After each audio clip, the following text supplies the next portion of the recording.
our special guest tonight. And the stars are aligning for the Mariners, a premiership push and a Matildas legend hitting form at the right time.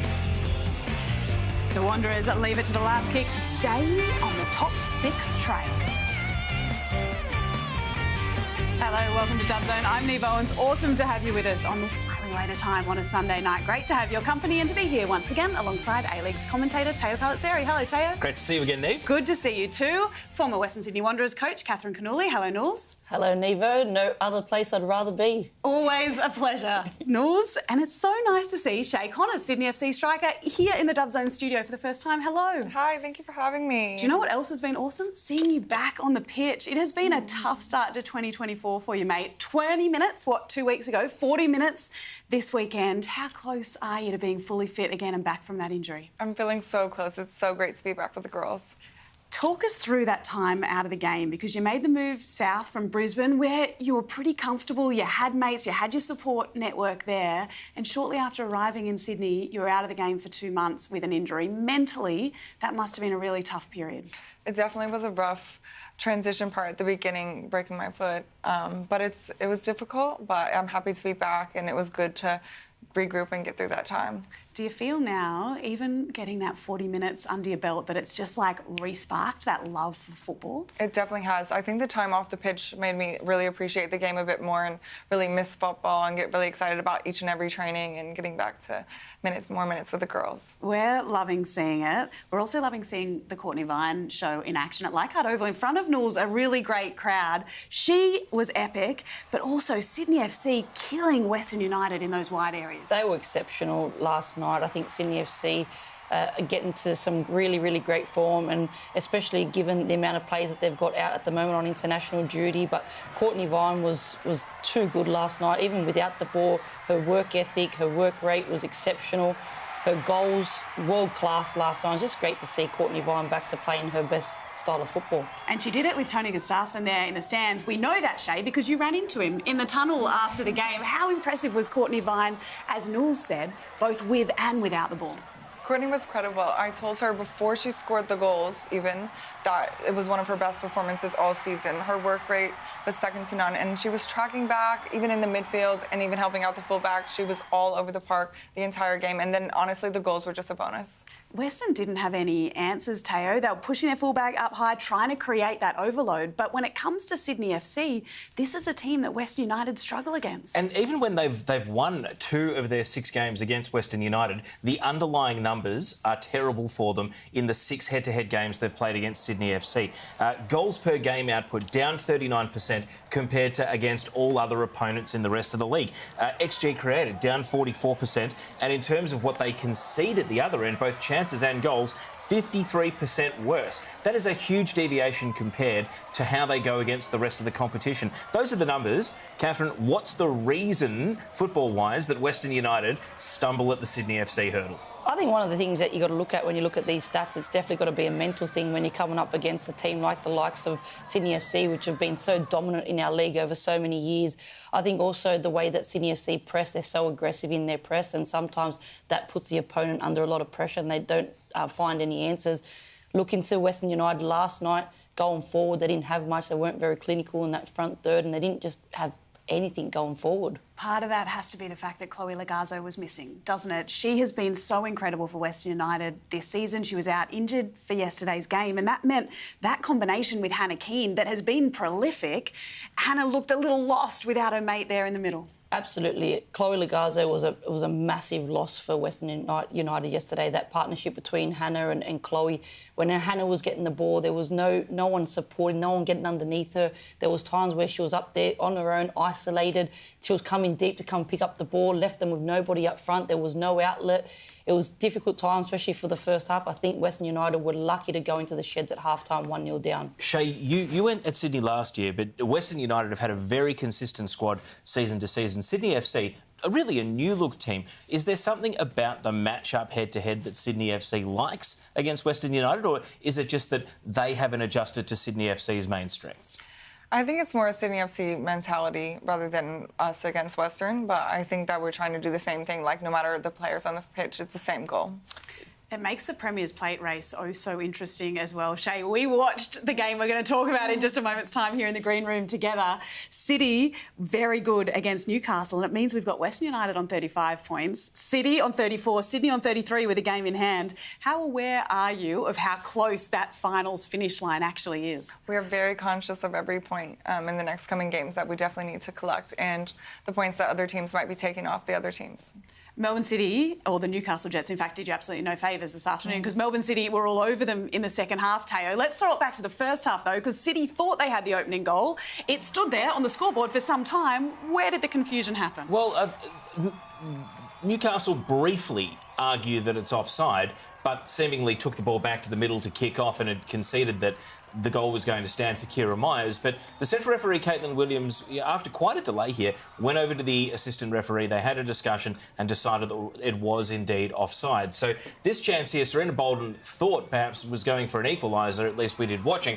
However, it hit the crossbar. Into the second half, Melbourne City now know for sure that the game is 0-0. And they came out really with a new impetus. And Catherin, the combination of Briley Henry assisting Hannah Wilkinson resulted in both of the goals. They've been great going down in those wide areas. Briley Henry getting back to her best, I think. She's combining very well. We know what Hannah Wilkinson's like. She gets herself in the right place at the right time, and she's just a goal poacher. And you give her half a sniff in those areas, she's always going to be dangerous. And 9 out of 10 times, she's putting that ball in the back of the net. We've talked about City on the slide, though, because they sold Caitlin Torpey. Julia Grosso's been out injured. Now no Daniela Garlich with young Matildas. They needed to find new ways to win. How much of a relief will it be that they did find one for this game? It's a massive relief. It gives them a lot of confidence going into the back end of this season.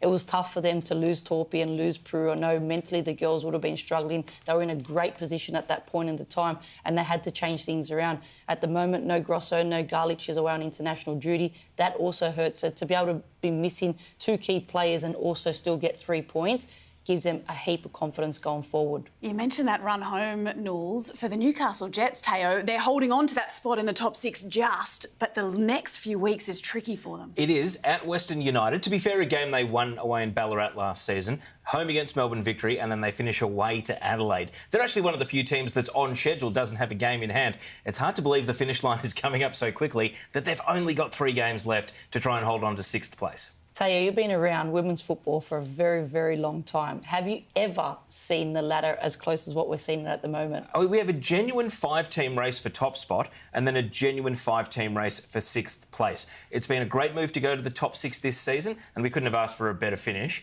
with regards to contesting both the big prize at the top of the tree and the chance to compete in the finals. One team we probably didn't envisage would be in the running for top spot is the Central Coast Mariners. They have been consistent Knowles all season, consistently hard to score against, and with a striker in Ergamal who doesn't need too many looks at goal to find the back of the net. She is the perfect striker for M. Husband's plans. She sure has been. Look, if you look at the Central Coast team, defensively, they have been so well structured and well drilled. You can see that every single player knows their roles and their responsibilities, and they're just waiting for those chances. They don't create many chances in games, but when they do get the opportunities, Ergamal's been fantastic.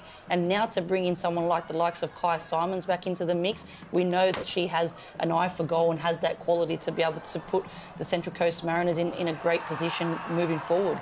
TG there in the stands at this game as well. And Kaya Simon adds a further little trick in the mix, doesn't she, in terms of him having to cut back players for the Olympic Games because she's back and she's starting to hit form, Teo, at the right time. And the chance to shine in finals, where we know that at the A-League level, regardless of whether it was for Sydney FC or for Melbourne City, Kai Simon's a big game performer. And that'll be invaluable to the Central Coast Mariners here. I mean, as far as Brisbane are concerned, you know, mathematically, they're still very much in the conversation. They're 4 points out of 6th. But to lose at home the way that they did, they had some chances. Mia Corbin will be thinking about a missed shot on goal that perhaps could have given Brisbane a 1-0 lead.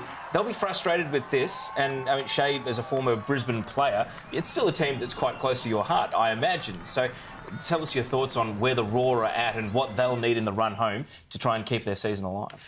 I definitely don't think it will be over to the very end. I think they will fight for every game with the likes of Ishinoori and Tamika Yallop. Those won't be going down without an easy fight. So They do lose Jordan Silkowitz, though. She's been recalled to her club, Kansas City. It's a big loss, Knowles, and a really tough thing for clubs to cope with in terms of that loan system when they can lose key players, a key goalkeeper in this case, out of their lineup. It's a really tough one for clubs. I think we've got to start to look at different ways that we sign these players, especially when we're getting them out of the college system. And, you know, we've got to look at our league and look at it as a presence for these players to want to come to. Look at what Melbourne City has done with Peru. They've made money out of this signing. They've got a transfer fee, which is fantastic. And that's what we need to do to start generating money for our game. Yeah, just because an NWSL club drafts a player doesn't automatically mean they're good enough to play in our league. Melbourne City, signed Julia Grosso straight out of college. She didn't get drafted to the NWSL. Look at Kayla Morrison, an American out of the NPL system in Australia, also didn't get drafted. If you own the player, either if they want to leave in season, someone's got to come pay a transfer for them. If it's the loan system, as Western United found out with Hilary Beale, as the Roar have found out here with Silkowitz, they can be summoned back at a moment's notice. Can bite you at the worst possible time. What about Canberra's clash with Western Sydney Wanderers, Teo? They play twice in a week, which is interesting in itself. The opening goal in this one, it was that combination between Michelle Heyman and Nikki Flannery that created the best of the opportunities for Canberra early. It did come against the run as well. Wanderers have definitely had the better of the first half. You see Ella Buchanan here, normally a defender, was playing in a more advanced role here at A-League level, having that one-on-one save from Koko Mostorovic, a brilliant save. This is how Canberra took the lead. Look, I think for Wanderers, that's quite a soft goal. Vicky Bruce, who has been at the heart of their defence, someone who got a reprieve from a red card the previous week, but all the Wanderers defenders will be unhappy about that. Probably should have equalised there, and that was reflective of a day where they had chance after chance, and Knowles, it wasn't until the 98th minute that salvation arrived in the form of Malia Morris's first goal in the competition. It sure was, and it was great to see Malia Morris on the score sheet coming off the bench and salvaging that point for the Western Sydney Wanderers, because that point keeps them still in that race for the top six, that puts them in a great position right now. They play again on Wednesday. From a Western Sydney Wanderers perspective, as Teo says, the opening goal came against the run of play. Will the Wanderers go into that next clash thinking, we don't need to change a huge amount? I don't think they need to change anything, to be honest. I think they had plenty of chances. They created plenty of chances. You could see, Teo, you just spoke about Ella Buchanan. They got her on one side. They got Danica Matos on the other side. You can see clearly what Robbie Hooker's purpose is. He's looking to get those players with engines to be able to go up and down and create overloads in those higher areas. So I don't think Wanderers will change too much. It'll just be more going on the pitch this week and really working on that clinical finishing in the front third. Teams normally don't relish playing each other with a short turnaround, but I think in Wanderers' case, after creating 2.8 XG in this game and only scoring in the 98th minute, they'll be saying, we know how to beat Canberra, we didn't execute, we get a second chance. It's actually almost a good thing for them that they get the short turnaround, and they'll jump into the top six if they win. How strange is it, Shea, as a player, to play the same team twice in a week outside of, a two-legged finals series? It would be so bizarre, but it would be the perfect opportunity to obviously fix the little changes that would need to be had. So that game on Wednesday night. Let's have a look at the distance derby now. We saw Perth take on Wellington Phoenix, and Knowles, this one at Macedonia Park, it became the Alyssa Wynnum show. She was in everything. It was an MVP performance that was so clear for Wellington Phoenix. We all know that Wynnum has plenty of talent, and we've seen that over the last few seasons in the Liberty A-League, and it was just about her being able to add all the elements to her game, and she's starting to find that, and she's starting to find some really great form. She's technically very, very good. The way she can run at players, the way she just glides past players, and the way she sets up a lot of assists for the Wellington Phoenix. It's just great to see her hit this form at this point of the season for the Wellington Phoenix. This is a candidate to be the best individual performance of the season. I think Annalie Grove's clean sheet against Western Sydney Wanderers would be up there. Anyone who scores a hat-trick has got claims to it. But Wynnum was phenomenal. This goal from Macy Fraser, just the icing on the cake. This started, I believe, in the second half against Melbourne Victory the previous week. They were 4-0 at half-time, getting blown away at risk of losing by a record margin. They came out, scored those 3 goals in the second half, and this was the continuation of it. We said on this show last week, Wellington are still playing with belief. They're still playing for the shirt, and they got back to their core principles and beliefs of the Paul Temple small ball in this game. That's one thing that I love about the Wellington Phoenix. From start to where we are now, no matter what happens with their results. They're always sticking to their principles and their roles. They're always looking to play, no matter when things are going wrong. And you could see last week against Melbourne City, when they are down, they still stick to what they know and what they're looking to progress forward. And that's something that I've really loved from Paul Temple from the beginning of the season. I remember his press conference where he spoke about his philosophy and what he was going to do with these girls. And I'm sure it's not just about this season. It's a long-term plan for him. And if this team sticks together, it's a team that's going to be winning some really major things in our competition. Shea, what a time for Sydney FC to go away to Wellington. They're back in form. You've scored at the Cake Tin. You know what that road trip takes. Tell us about what you're expecting when you head over to Wellington next weekend. Well, after last night's performance, obviously it will be a tough task, but I think we'll be continuing to focus on our own game and fine-tuning our own performance as we're heading into the end of the season. But we'll definitely have to keep an eye out for Alyssa Wenham and Macy Fraser as well. That strike from outside the box was just beautiful. How tough is the travel component of that? Nat Tobin was here on the desk with us a little while back, and she shared that she thought it was the toughest road trip in the A-Leagues because you've got that international travel element as well as the time difference. Right, definitely it's an earlier start on the day of travel, and in addition, the time difference is so big. The 4 or 5 hours definitely plays a role in terms of, you know, how you're feeling and your alertness and everything. But I think we're used to it, and we'll be ready for this weekend. Looking forward to that game next week, and you certainly know how the Knicks are going to approach it, how they will play. Paul Temple's so clear on that. Tonight, Teo, a game that was delayed by 24 hours because of the heat in Adelaide. We saw Adelaide take on Melbourne Victory, still playing for the Pride Cup. M. Gilnick, in a weekend that we've talked about a lot of Matildas, was absolutely on fire in this game. And has scored a hat-trick in this match. Melbourne Victory ahead 4-1 thanks to Kayla Morrison cancelling out a goal from Izzy Hodgson after Victory flew into a 3-0 lead, all 3 goals by Gilnick. I think the underrated factor in this, Paige Zoyce gets the assist here. She's been starting more games. Surely Jeff Hopkins is noticing that he's just changed his midfield combination a little bit. Beattie Goat is back from medical leave. Paige Zoyce is back in the starters. Emily Gilnick is coming into her own Knowles. Victory, they are targeting not just top 2, but top spot. They're making their move. 100% Jeff Hopkins will be looking at that top spot and hoping that the girls can keep continuing on this form. I think they've been in great form, and I think a lot of this form and the way that the girls have really taken, it's got to do with Emily Gilnick's form and how great she's been.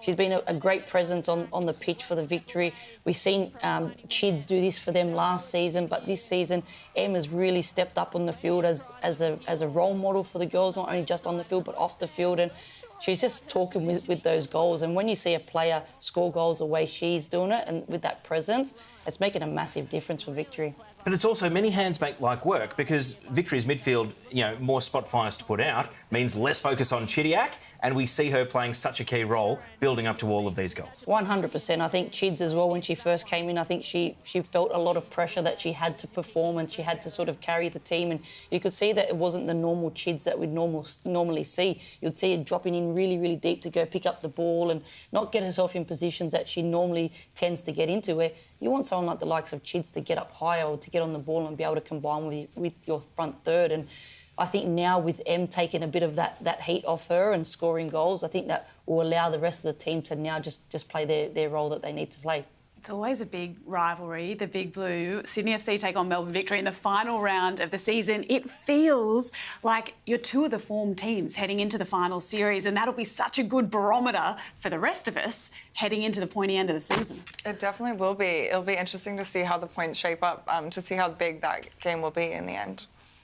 Let's have a look at the ladder then after 19 rounds of the Liberty A-League season, because we've talked about just how tight it is. Teo, let's look at the top of the ladder to begin with, because you've said 5 teams fighting it out for the Premier's plate. I know Shea wants to hear you say Sky Blues have got it for sure, but it is hotly contested at this point. It is. 35 points Western on top, 31 points Mariners in 5th. Sydney have a game in hand. So any one of those 5 can still finish top of the league. But 6th down to 10th, you know, Newcastle, Wanderers and Perth all on 24, Wellington 22, Brisbane 20, can't write them off. And as we mentioned earlier, Canberra with 2 games in hand, albeit on 15. So they need now results to go their way, in addition to needing to win out themselves, something that they did do last season when they made a late charge. I love the fact that with that shift to 6 teams playing finals football this year, Knowles, we are seeing just how tightly contested the A-League women's competition is. We sure are, and that's the most excitement that we've had, you know, across so many years. But, you know, the extended league shows that this is what happens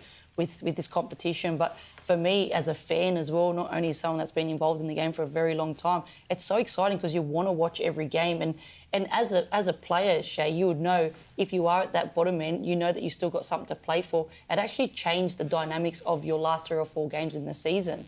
Definitely every game will mean something instead of the end when it's only the top 4. Obviously, some of the games at the end of the season really don't mean anything. But right now, as you can see, up to possibly the very end, every game matters. And it's so exciting to try to catch all of them and catch them. Especially with that top 2 being so significant, Teo, because 1, 2 get to sit back, they get to relax, they get to work on any injury issues they might have within the squad and watch the other 4 fight it out in week 1 of the finals. And it's particularly important for Sydney FC because they're one of the teams that has this Canberra catch-up game that they need to clear as well. If they can get themselves into the top 2, that weekend off for first and second in the first week of the finals could be a godsend to rest players up after they have a very busy final week of the regular season. Especially with, 6 Sydney FC players off on young Matildas duties, all of the travel that's been involved in that. You've been calling the young Matildas games, Teo. They topped their group, they qualified for the Under-20 World Cup, and yet that semi-final opponent hasn't fallen that kindly for them. No, earlier tonight, North Korea beat Japan 1-0, which means North Korea tops the group and Australia will have to play Japan. Japan who beat China 2-0. To put that in context, Australia in a couple of friendlies exchanged 3-1 results with China back in December. The team has played well. They've only conceded 1 goal for the entire tournament. They don't have to play on the Dostilic pitch, which was both the snowy pitch and the slippery waterlogged pitch in the space of 3 games. So they get to go to the nicer stadium of the 2. It'll be an almighty tussle against Japan. It's worth remembering only 1 age group team, boys or girls, has ever made a final, Niamh, and that was the 2010 Young Socceroos. So in the women's, if they were to make a final, this would be new ground and or to have already made the Women's Under-20 World Cup. It's not so much a free hit. Jess Nash, the captain, has spoken about they came here with 2 goals, make the Under-20 World Cup and win the trophy. Well, Japan, if they get through Japan, they'll be as good a candidate as anyone to win the trophy. And given that history, Knowles, it'd be such kudos for Leah Blaney, the coach as well, who, in very tricky conditions, including a ridiculously snow-covered pitch in their opening game, has led them to top spot in the group. Look, they've overcome so many barriers at this tournament, especially with that opening game. It was horrific conditions that they got through, and the girls' mentality was just absolutely, second to none. It was great to see them get that win, and it's massive credit to Leah Blaine and her whole coaching staff. There's a team of people behind Leah as well that are there for the women's game and for these girls to be successful. And as we know, as head coaches, you're only as good as your team, and that whole team, Leah, her whole coaching staff, they put in so much time and effort into these girls. No one knows what they do in the background, and we have to really credit the Future Matildas program as well, the investment that has been put into this program, the investment that's going on in the Liberty A-League. We need to continue this investment for our youth teams to be successful, which will then follow on to our Matildas to keep becoming successful. You mentioned the mentality element of it as well. For young players in particular, Shea, how much confidence will they get and bring back to the A-League Women's from this experience? Definitely. I think they're going to just come back and inject the league with so much energy from being such in form overseas, and it will bring so much to every team, especially some teams like Newcastle looking to pick up points with Claudia Chico coming back, and especially Sydney FC. We have so many players that are over there doing amazing things. It will be incredible for our training environment as well as the midfield, and obviously other spots will be highly up for grabs. So it'll be very competitive, and I think it'll be great for the league seeing them do so well overseas. Tell you what's not competitive, Taya's top tip. Oh, come on. How'd you like that link, Teo? Tell us how you went last week to begin with. Well, I think Shea can tell me because the Sydney FC team appear to have noticed a bit of a trend with the success or otherwise of my top tips. Let's check out how I did last weekend. Western United will get their revenge at long last against Sydney FC this weekend.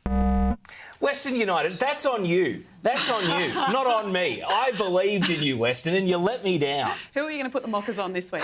Well, I'm actually going for a reverse. Melbourne City had a hard-fought win today, but my top tip is that by the end of next weekend, and let's not forget they play a Melbourne derby against the Victory on Sunday, by the end of the next weekend, Melbourne City will not be in the top 2. That's my top tip.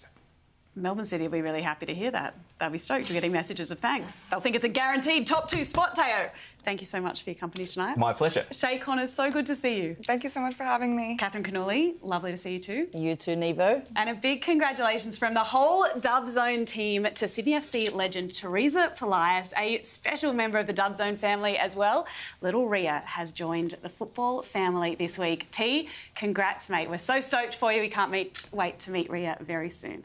Have a lovely evening. Have a good week. We'll see you for more football chat next weekend here on Dub Zone.